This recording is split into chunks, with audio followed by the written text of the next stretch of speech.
Hi, it's Justine J. Hall, and I am back with Journey to My Solo Show. And I wanted to talk to you guys.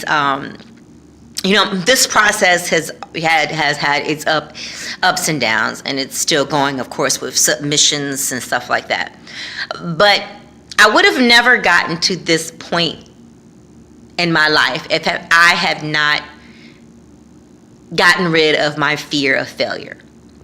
And I say this because one of my friends was having an event, and then they canceled the event because they were like, oh, it's only a few amount of people are going to come. And I thought, oh my God, I remember when I would think like that. And it really is a fear of failure. It's a fear that you wasn't able to accomplish what you wanted to, and there weren't people there to support you for it, so you failed. And in the business that I am in, if you had a show and only 5 people showed up, it's disappointing. It's almost like, oh my goodness, we failed. But we still have to go out there and give the same performance as if it was sold out. And what happens is, it really is not a measure of anything, because people say, well, I sold out all my shows. And you very well could have sold out all your shows, and your show still could have been something that wasn't as good as the show where only 5 people showed up in the audience, and they just didn't have the same amount of people come in that you did. The point of the matter is that you did it. So I think, as an actor, when we go to auditions, we always set ourselves up for failure, or we put ourselves in the position to fail.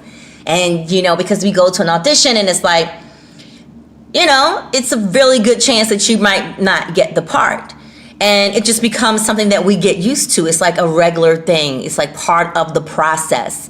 And we can either have anxiety about it, or we can make it like a challenge, or just, it is what it is. I am coming to help you out, and you're there to help me out, and we're a team. And if we don't think that we're going to fit together in this show, then we just won't fit together. People look at auditions differently.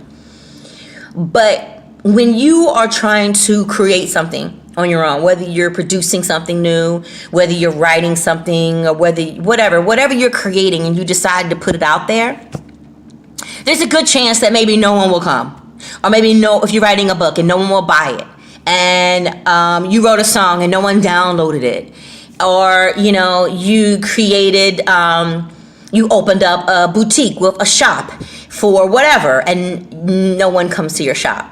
You open up a restaurant, and it's the opening night of your restaurant, and just 10 people from your family show up.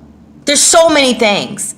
And people could take that, and people who didn't do it or didn't ever create anything on their own sit back and go, oh, only 10 people showed up. Oh, ain't nobody even go there. I know he didn't. I know he put all this, blah, blah, blah, blah, blah, blah, blah, blah, blah. And you could let that affect you. You could let that get in your head, and you let that shit affect you, so that you would never even take the chance to do it again.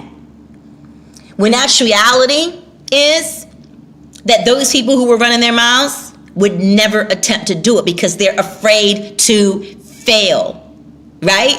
Afraid to fail. And because you did it, you weren't afraid. You took the chance. Yes, it's going to be disappointing. That would be stupid for me to say that you wouldn't be disappointed. But you live and you learn. And so you go back to the drawing board and you go, okay, now what do I need to do? But the point of the matter is that you did it, while others sat and waited for someone to bring them something. You decided to go for it for yourself.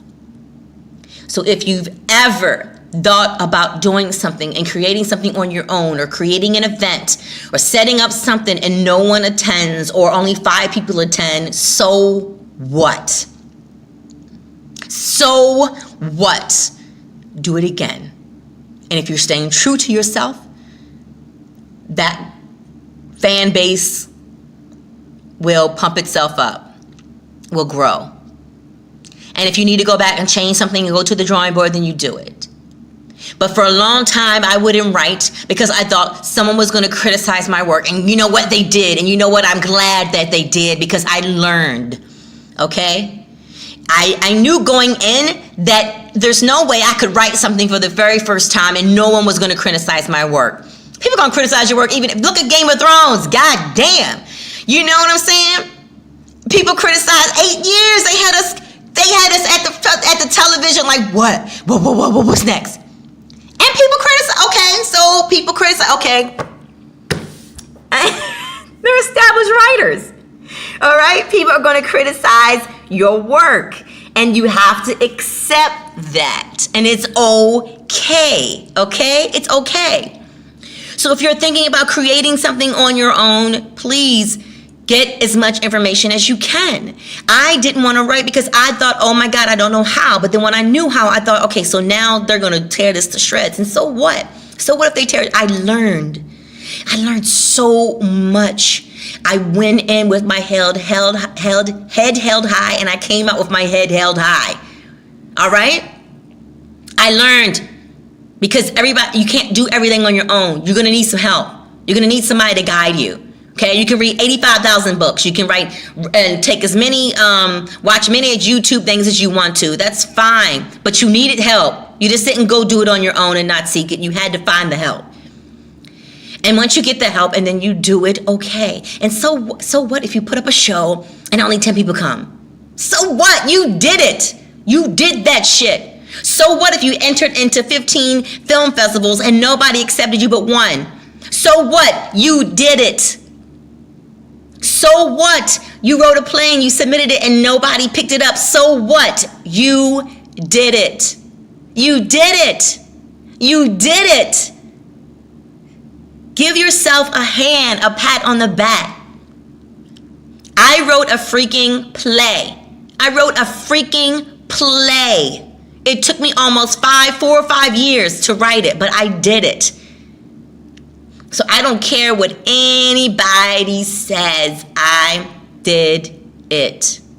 Fear of failure will hinder you. I think back to when I could have been singing, when I was at the Harbor and it was a radio station, they were all singing Mary J. Blige, and I didn't want to do it because I was scared that people wouldn't like it. Just imagine if I would have taken the chances, all the chances that I had back in the day, I think of where I could have been. But I can't dwell on that. I can learn from it that my fear of failure would never, ever, ever, ever, ever, ever, ever hold me back again.